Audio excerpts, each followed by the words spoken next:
the WrestleHavoc Podcast on YouTube, where we discuss everything in and outside of the squared circle. We talk all that goes on in the realm of WWE and AEW every week. And now, here's your host, the one that will give you a reality check on pro wrestling, Flamin' Ricky DeReyes. This is the WrestleHavoc Podcast.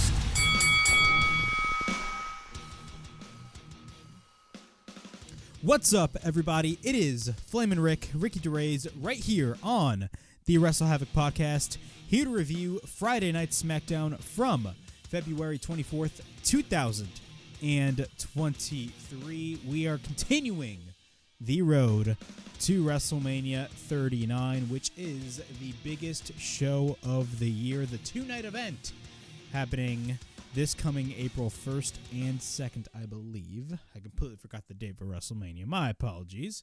But we are, of course, on the road to WrestleMania. But the question that we all need to ask ourselves was, how was this episode of SmackDown?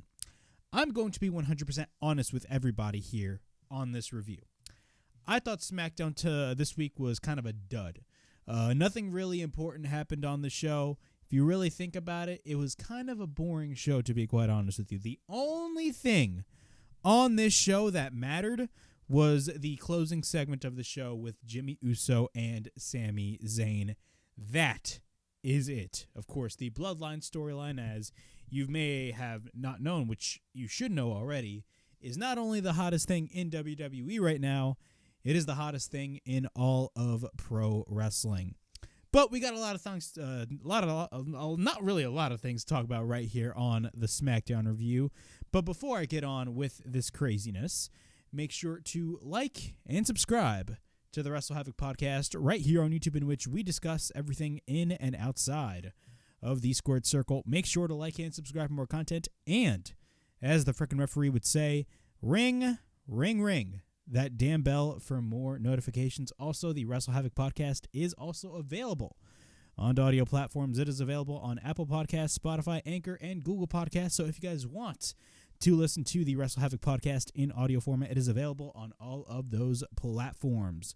Also, one announcement, if you guys haven't watched the AEW Dynamite review, I made a little announcement. You know, Tony Khan loves his announcements, and he did give us a good announcement. Well, not really in the fans' eyes, but I thought it was a pretty cool announcement. But I have my own announcement that I made on AEW Dynamite, on the Dynamite review. And, of course, that being Ring of Honor. Yes, Ring of Honor is returning next week. I believe they already taped 2 episodes today at Universal Studios, and they're going to tape 2 more today as well. But we got Ring of Honor. Of course, Thursday, March 2nd, is going to be the return of Ring of Honor television on Honor Club. And right here, beginning March 3rd on the WrestleHavoc Podcast, yours truly, Flamin' Ricky DeReyes, is going to be reviewing Ring of Honor Wrestling, as we are not only on the road to WrestleMania, but we are on the road to Ring of Honor's yearly WrestleMania weekend tradition, that being Supercard of Honor. So be on the lookout for the Ring of Honor review beginning Friday, March 3rd, right here on the WrestleHavoc Podcast on YouTube. Let's get on with SmackDown. Overall, nothing really special happened on this show except for Jimmy Uso and Sami Zayn. Everything else on the show was just pure boringness. Nothing really special happened. I was bored out of my mind, like insanity. Honestly, to be quite honest with you, this whole SmackDown show felt like the second hour of Raw, the second to third hour of Raw. Literally, just constant stuff that just didn't really matter. And nothing really special. We had a face-to-face with Rhea Ripley and Charlotte, which, if you really think about it, wasn't really a face-off between Rhea Ripley and Charlotte, because the majority of the segment was Dominic and Charlotte Flair. We had Imperium versus Braun Strowman, Ricochet, and Madcap Moss. We had a Bray Wyatt segment. Yes, Bray Wyatt had another vignette. We also had Natalia versus Shayna Basler. But really, again, nothing really special happened on this show. We kick off SmackDown with Jimmy Uso with a backstage interview. Jimmy Uso arrives in the building. He gets asked about Jey Uso, and he talks about how he texted him and called him constantly. He told him to meet him in the ring and get everything off his chest in front of him. Of course, that is seeding the plans for what we are going to be seeing later on this show. The show officially kicks off with a 6-man tag team match, that being Imperium, of course, the Intercontinental Champion Gunther, and Ludwig Kaiser and Giovanni Vinci, taking on Braun Strowman, Madcap Moss, and Ricochet. Pretty good match to open the show, but again, was it really something special? Not really. Vinci and Madcap Moss start the match. Madcap goes for the running shoulder tackle. Ricochet tags in. He takes out Vinci, jumping over the top rope, but then later Vinci regains control. Ricochet then fights back, and then we get a side headlock by Ricochet, followed by a running shooting star press. We get a cover and a near fall. He tries to tag in Braun Strowman, but then Vinci fires back with a furious clothesline. At this point, Ludwig Kaiser tags in. We get a right hand by Ricochet, and then he takes Ricochet into the corner. He continues to work on Ricochet, but then Ricochet fights back. Kaiser then again takes out Ricochet. We get a couple of right hands by Braun Strowman after that. We got a double team attempt by Vinci and Kaiser, and then Gunther on the outside side slams Ricochet onto the apron. Once we're back from commercial break, Kaiser is in control over Ricochet. We had a couple of right hands to the midsection of Ludwig Kaiser, and then both exchange shots after that. We got a right hand by Kaiser, followed by a knee by Ricochet. After that, Kaiser goes for the clothesline, and then he manages to tag in Gunther. And then he takes Ricochet to the ropes. He chops Ricochet, but then Drew McIntyre shows up on the stage, setting the stage for what a lot of people are possibly saying a WrestleMania match between Drew McIntyre and Gunther. Vinci then tags in. He stomps on the head of Ricochet. He tries to clothesline Ricochet, but then Ricochet lands on his feet. He then tags in Strowman and then takes out everyone in his sights. And then he tags Kaiser, or not tags in, he chops Kaiser across the chest. After that, Vinci comes in, but then Strowman takes him to the outside. At this point, Gunther is behind him. We get a chop by Gunther, no-sold by Braun Strowman. Both exchange shots, and then Gunther tries to apply a submission. Strowman then escapes. We get a dropkick by Gunther, but then Moss tags in. He takes out everybody, but then we get a German suplex by Gunther, followed by a clothesline, and we get a cover, and Gunther and Imperium get the win. Overall, this is a pretty good match that kicked off the show, but again, did this match really serve any importance? I'm going to be 100% honest with you guys. Not really. I love Imperium. I think the work that Imperium is doing on SmackDown has been absolutely tremendous. The way that they have booked the Intercontinental title with Gunther, I mean, when was the last time WWE treated the Intercontinental title like such a prestigious title? Really, the last time that they did it was 2016, and even before 2016, when the Miz held it, they really didn't treat it like anything.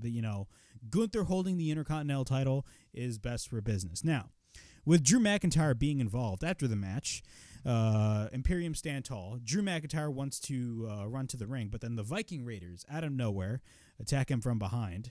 But then Sheamus comes in for the save, but then Strowman comes in. Ricochet is in the ring. He hits a modified somersault onto the outside. And then Sheamus and Drew go for the double boot on both of the Viking Raiders over the barricade, and all of the baby faces stand tall. I hope we do not continue this whole Drew McIntyre and Sheamus versus the Viking Raiders thing. I'm completely over that, to be quite honest with you. I'm going to be 100% honest with you guys. I'm not really the biggest fan of the Viking Raiders. I think they're very good at what they do, but I'm going to be honest, I'm just not really that invested in what they are doing right now. And the current feud that they have with Drew McIntyre and Sheamus isn't really doing much for me. But with Drew McIntyre kind of not interfering, but showing up during the match, a lot of people are speculating, is this going to be setting up Gunther versus Drew McIntyre at WrestleMania? Honestly, I have no idea. Now, Sheamus did come in for the save after the attack of the Viking Raiders. Now, everybody, including myself, genuinely believe that Sheamus deserves a rematch for the Intercontinental title against Gunther at WrestleMania, in which Sheamus should dethrone Gunther for the Intercontinental title. And then after that, you can basically elevate Gunther to the main event scene, but not give him the title or the WWE title now. You should wait for the rest of the year. You should have Cody have a lengthy title reign, and then you can do whatever you want with Gunther. That's how I see things go out. But that's just me fantasy booking, basically just giving you a gist of what I think should happen.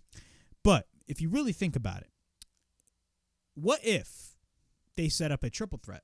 Now, I personally do not want this, but it'd be very interesting. What if they had Drew McIntyre versus Sheamus versus Gunther in a 3-way for the IC title at WrestleMania? That's actually pretty interesting in my opinion, but we're just going to have to see what WWE does with Drew McIntyre showing up during the Imperium match. It's very well safe to say that it looks like he's going to be entering in a feud against Gunther. But personally, I would much rather have Sheamus take on Gunther one-on-one once again at WrestleMania. We got a backstage interview with Rey Mysterio. Talks about how tonight he will make sure he will put an end to Karrion Kross once and for all. Santos Escobar comes in and says that there is one thing that Santos and Legado del Fantasma favors, and that is respect. He wants to show how much he respects him. And then Dominic comes in. He talks all his shit. And then basically he looks like he's going to face off against Dominic. But what happens? Rhea Ripley shows up and faces off with Santos Escobar.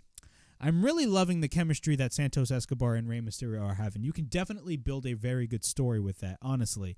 You know, you can maybe do a tag team. Like, a lot of people are saying that it looks like they're going to be building up to a one-on-one match between Rey Mysterio and Dominic at WrestleMania, and I definitely do see that being the case. But what if they involve Legado del Fantasma in this whole scenario, since they're also luchadors as well? It's a very interesting scenario, and I like the involvement of Santos Escobar with Rey Mysterio. They can honestly make a very promising tag team if you really think about it.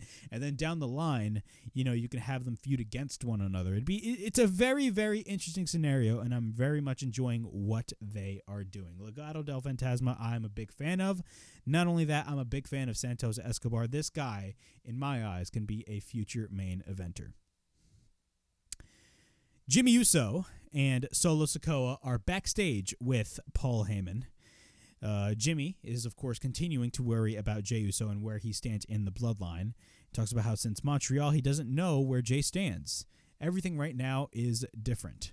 And then the wise man, Paul Heyman, comes in and says that he handles Jey face-to-face, man-to-man, twin-to-twin, Uso to Uso, personally. And that is a key word that has been used for the past couple of weeks, not only with Sami Zayn, but also with Cody Rhodes. Of course, Paul Heyman took basically the whole thing with Cody Rhodes personally in that amazing promo segment that they had a couple of weeks ago on Raw. And it looks like they're kind of doing some similar things right here with this whole Sami Zayn and Bloodline story. But we're going to see where they go from here. In our next segment, we got L.A. Knight. Yeah, let me hear you. Let me talk to you. And he grabs the microphone. He says, "'Tis the season." Everybody is back in here talking about their WrestleMania moment. He didn't come here for a WrestleMania moment. He came here to make money and win titles, to be recognized, to be the best that he could be. And he does that by going to WrestleMania. But here's the twist. He ain't having a WrestleMania moment. You can't have a WrestleMania moment without L.A. Knight. What that means is that you will give Mania on L.A. Knight moment, and then all of a sudden the New Day, yes, the New Day come out. And then L.A. Knight says he doesn't realize how all this works. Who is the one demanding anything right now? And then L.A. Knight doesn't recall living in the inviting the Nerd Day. And then he talks about they're looking at the megastar L.A. Knight. Woods then says being nerds actually made them a whole lot of money. And WrestleMania monies are not, or I should say WrestleMania moments are not given. They are earned. Case in point, Kofi Kingston. LA Knight then says he is greater. He is a greater of circumstances, and he's not the creature of circumstances. And he asks Kofi how Kofi Mania turned out for him. And then he says, Kofi talks about how he won the WWE Championship and he wasn't waiting, he was fighting, and that is very well true. I absolutely loved the chase towards the WWE Championship for Kofi Kingston. It was fantastic stuff in my opinion. Woods then recommends a match, and basically a referee comes in and we got Kofi Kingston versus L.A. Knight. Honestly, I do not know why this match was booked in my opinion. This was a so random match, to be quite honest with you. Realistically, if you think about it, what was the whole point? What, are you trying to give LA Knight something to do? Where does LA Knight's strides lie for WrestleMania? That's the question that I want to know, and we really haven't gotten that yet. But overall, I thought Kofi Kingston and LA Knight was great, but again, my only problem is why are we having this match to begin with? It feels like a random match on SmackDown that they just threw together last minute, in my opinion. Nothing really special in this match, but overall I thought it was a pretty good match. We get the head scissors by Kofi Kingston, followed by a side headlock by LA Knight, and then he goes for the shoulder tackle. Kofi then regains control. We get a cover and a near fall. Kofi goes to the middle rope, and then he flatlines LA Knight on his back, and then we get a cover and a near fall. Kofi then sweeps LA Knight to the mat. At this point, Kofi is on the outside, and then he hits a kick to the head of LA Knight. He goes to the top, and he hits a crossbody, and then we get a cover by Kofi and a near fall. Kofi then works on the arm of LA Knight, and then he drives LA Knight on his left arm. We get a couple of back elbows by LA Knight, and then he hits the high elbow on Kofi Kingston. He then stomps Kofi repeatedly, and then he hits repeated rights, and then LA Knight plants Kofi to the mat. We then get a cover and another near fall. LA Knight at this point is in control over Kofi Kingston, and then he tries to hit the neck breaker from the corner, but then Kofi hangs onto the ropes, and then he hits a running forearm into the corner. At this point, Kofi Kingston regains control. He gets caught by LA Knight, but then he drives Kofi onto the turnbuckle. Kofi then gets sent to the outside, and then once we're back from break, Kingston goes for the dropkick off the second rope. Kofi then gets taken over the top rope to the outside. At this point, LA Knight is in the ring. LA Knight then goes to the outside, and then he dares Woods to hit him, but of course, Woods refuses because if he hits him, basically it's going to cause a disqualification, and basically LA Knight is going to win the match. So he takes out Kofi in front of Woods and goes back into the ring, and then he slingshots Kofi onto the bottom rope. LA Knight then continues to be in control over Kofi Kingston, and then he goes for the flying shoulder tackle. After that, we get a cover by LA Knight and a near fall. Kofi, after that, fights back and hits a knee on LA Knight. He then regains control, but then gets caught by LA Knight. Kofi then escapes with the roll-up attempt, and then we get a near fall. Kofi then takes him out, and then he manages to hit the boom drop. And then after that, he tries to go for the Trouble in Paradise, but misses. And then LA Knight plants Kofi down to the mat. We get a cover by LA Knight and a near fall. LA Knight then takes out Woods, but then Kingston goes for a somersault over the top to the outside. And then he takes Knight back in the ring. Kofi goes to the top, but then LA Knight comes in. Kofi pushes Knight away. Kofi then ducks LA Knight. And then LA Knight goes to the top. But then what happens? Xavier Woods comes in with his big-ass trombone, Francesca, and blows it on LA Knight, which leads to Kofi to gain the advantage. Kofi then manages to hit the Trouble in Paradise, and we get a cover, and Kofi Kingston gets the win. Overall thoughts on this match. Again, I do not know why this match was happening, but it happened. Overall, I thought it was a relatively good match, but again, what's the point of this match? You know, there was really, again, this is one of the reasons why SmackDown was such a boring show. Just a lot of things happening on this show that really made no sense, like, you know, just booking-wise. Not only that, it just felt kind of flat and just random to me. That is how I felt, honestly. This whole show was basically nothing really special. We get a segment with the one and only SmackDown Women's Champion Charlotte Flair. She cuts a promo. Of course, she is supposed to go face-to-face with Dominic Mysterio. We got 30 days till WrestleMania, she says. She knows Rhea likes to run her mouth on Raw, and now it's time to say it to her face. So then she calls out Rhea Ripley, but she doesn't come out. And Charlotte says that she smells hesitation, and it's okay to be scared. But music plays, and who comes out? It wasn't Rhea Ripley. It is Dominic Mysterio. He talks about how he's not going to let her run down Mommy, which is his queen. Charlotte then says that this is adult time, and you should let the professionals handle the work. And all of a sudden, she calls Dom a boy toy, which was actually really funny. Dom then says Rhea Bloody Ripley is the hottest thing in WWE. Charlotte should smile more often. She is a beautiful woman, and the woman is the softer sex. But Mommy is strong. She is real strong. When she hugs him, she damn near breaks his back. Charlotte then says that she has a real Latino man that calls her Mommy, which was absolutely hilarious, of course. She is talking about Andrade El Idolo, who is her real-life husband. And she says that she has a real Latino man that calls her Mommy with a much thicker accent. She doesn't know what she is talking about, and or she should say he doesn't know what she is talking about. It says Dom says that they have a lot in common. They're both generational superstars, and he knows his dad was a lot worse. He was a deadbeat. He was an afterthought of a father, and that messed him up. He put a big chip on his shoulder, and at WrestleMania, when Mommy beats her, she will know that her dad was right. She isn't good enough.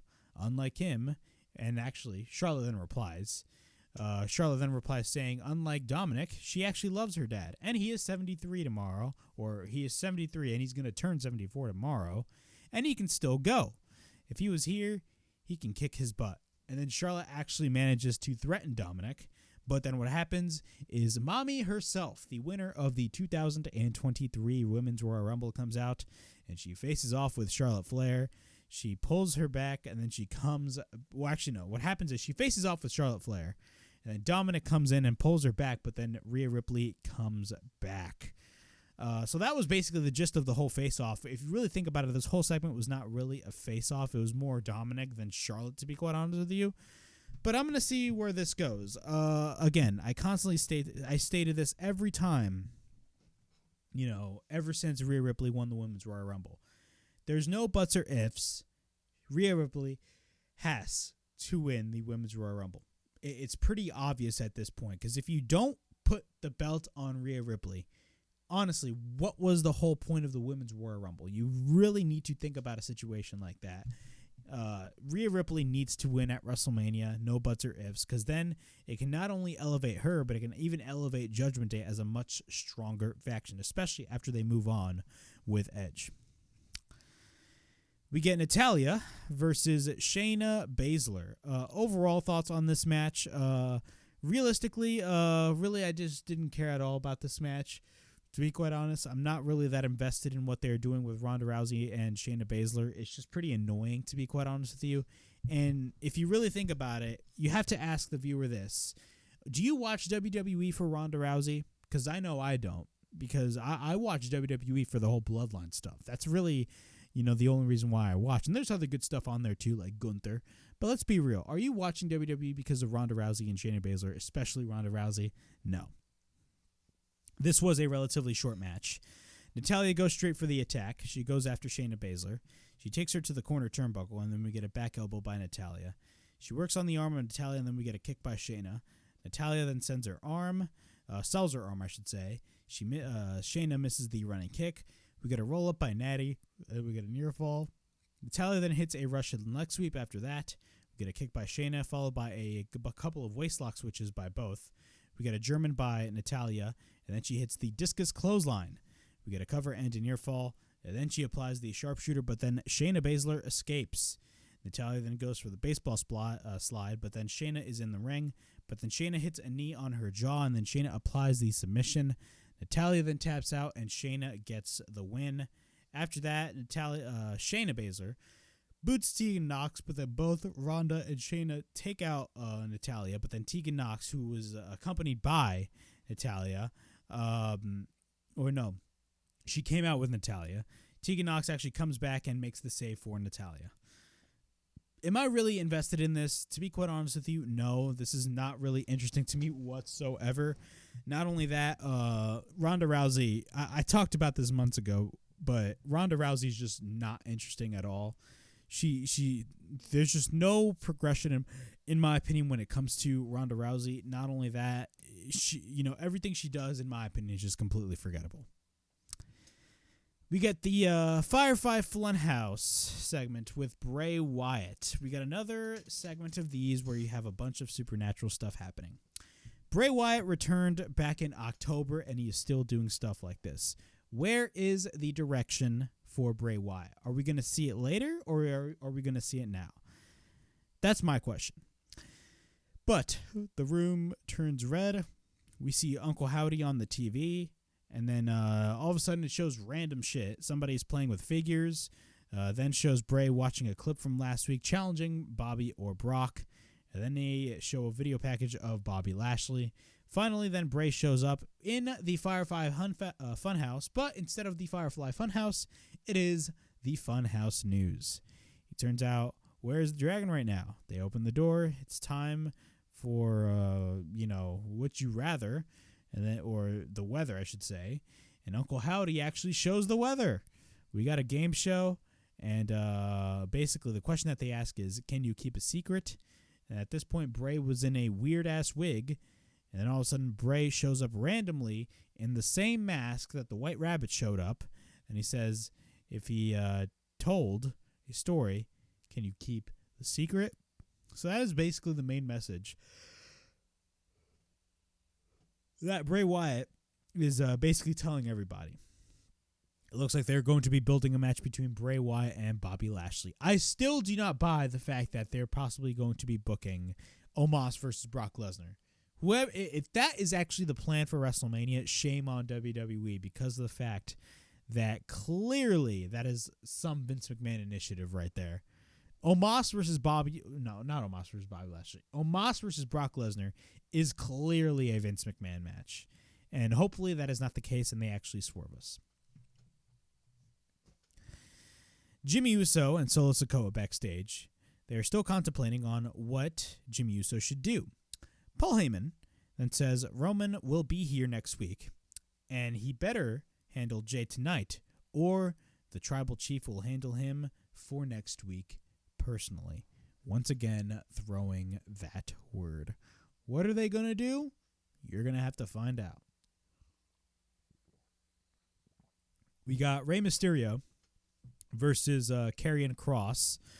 Overall thoughts, realistically, this was a fine match. It was a fine match, but really the true story did not really happen in the match. The story happened after the match. But we're going to be going through this whole match. We get the head scissors by Rey Mysterio. Rey takes Kross to the outside, but then Rey goes for the 619 onto the back of the head of Karrion Kross. We get a suicide dive by Rey Mysterio onto the outside. Once we're back from break, Rey fights back against Karrion Kross. Kross then goes for an elbow on Rey Mysterio, and during the break, Kross throws Rey onto the ring post. Kross then continues to be in control. He manages to pick up Rey, but then Rey goes for the head scissors, taking him to the corner turnbuckle head first. Rey then goes to the top. He then hits a senton and then gets caught by Karrion Kross and slides him to the outside face first. Kross then goes to the outside. He picks up Rey Mysterio, and he drives his knee on Rey. He then picks up Rey, and then he goes to the middle rope. Rey then fights back by driving his elbows. After that, Rey goes for the Hurricane Rana. We get a cover by Rey and a near fall. Kross then catches Rey, but then Rey counters and takes him to the middle rope. After that, Scarlett gets involved. Now, I don't know if she botched this, but what happened was she gets involved, but then all of a sudden she kind of flips over and goes over the ropes to the mat. And then all of a sudden, Dominic, out of nowhere, gets involved when Rey goes for the ropes onto the 619. He basically holds on to Rey. And what happens is Rey walks back, and then Rey enters the ring. He runs into a right, and then Kross manages to apply the cross jacket submission on Rey. Rey Mysterio then fades, and Kross wins the match. Meanwhile, back in the ring, Dominic is in the ring with his own father. He dares Rey, screaming at him that he should be a man. He basically pushes Rey around. He shoves the face of his own father, just being a piece of shit, horrible asshole. And then he basically shoves the face of his own father.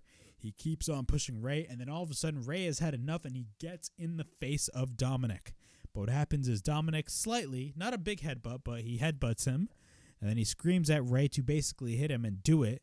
But then Rey just has so many thoughts on his head on what he should do, and what he does, he leaves the ring because he does not want to hurt his own son. This was actually one of the very few things that I actually really liked on this show, honestly. You know, a lot of the things on this show were pretty much not really that good and pretty much boring in my opinion. But if there's one thing besides the Jimmy Uso and Sami Zayn segment that I really enjoyed, it was really what happened after the Rey Mysterio and Karrion Kross match. I really did. I loved the emotion that Dominic showed.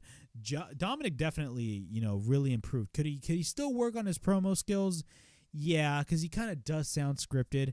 And, I feel like the tone of his voice also does not help either. But he's doing the best with what he has, and he's really getting over with this whole I came out of prison, quote-unquote thing. And him hanging out with Rhea Ripley definitely has people talking, and overall I'm very much enjoying the work that not only Dominic is doing, but also Rhea Ripley and Judgment Day are doing. But I really loved the emotion that Dominic showed.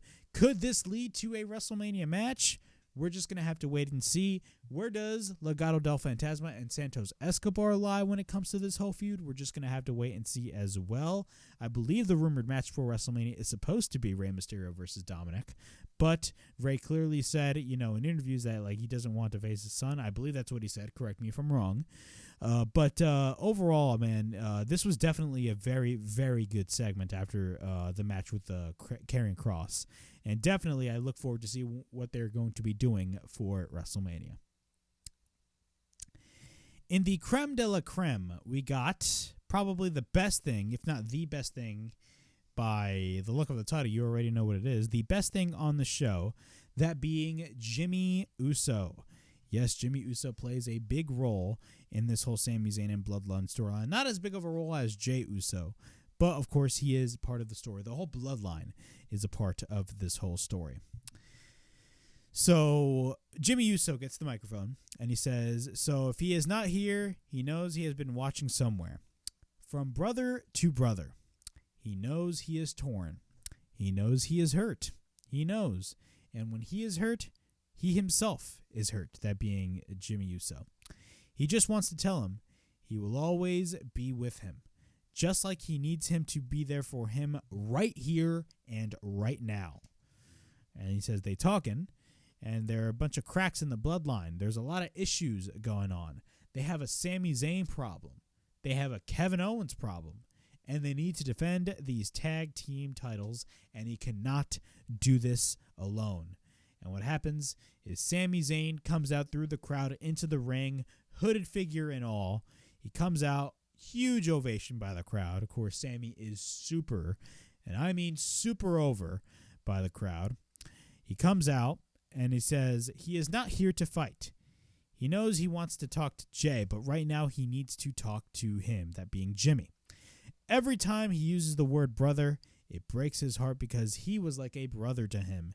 He had his back in the bloodline since day one. When Jey Uso did not trust him, Jimmy actually trusted Sami Zayn. And he had his back in the bloodline since day one. He was the one who made him into the honorary Us. There is no Sami Zayn, there is no honorary Us, there is no Usi without Jimmy Uso.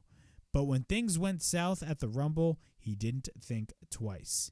He took him down with zero hesitation, and that hurt. And then Jimmy Uso gets pissed off. And he says he is so damn selfish. He wants to blame him. No, it was him. It was Sammy's fault. He was the one that made the choice. He was the one that pulled the trigger. He stepped on him and Jey. What did you expect him to do? Family doesn't betray. Sami then tells him that family doesn't test loyalty every week. They don't manipulate every week the way Roman did to him, but also to Jey. He has been manipulating Jey since day one. The bloodline isn't about Roman. It is about one man. And Jey, all of a sudden, when Sami Zayn is just going on this tirade towards Jimmy Uso verbally, Jey Uso is standing in the crowd, watching down.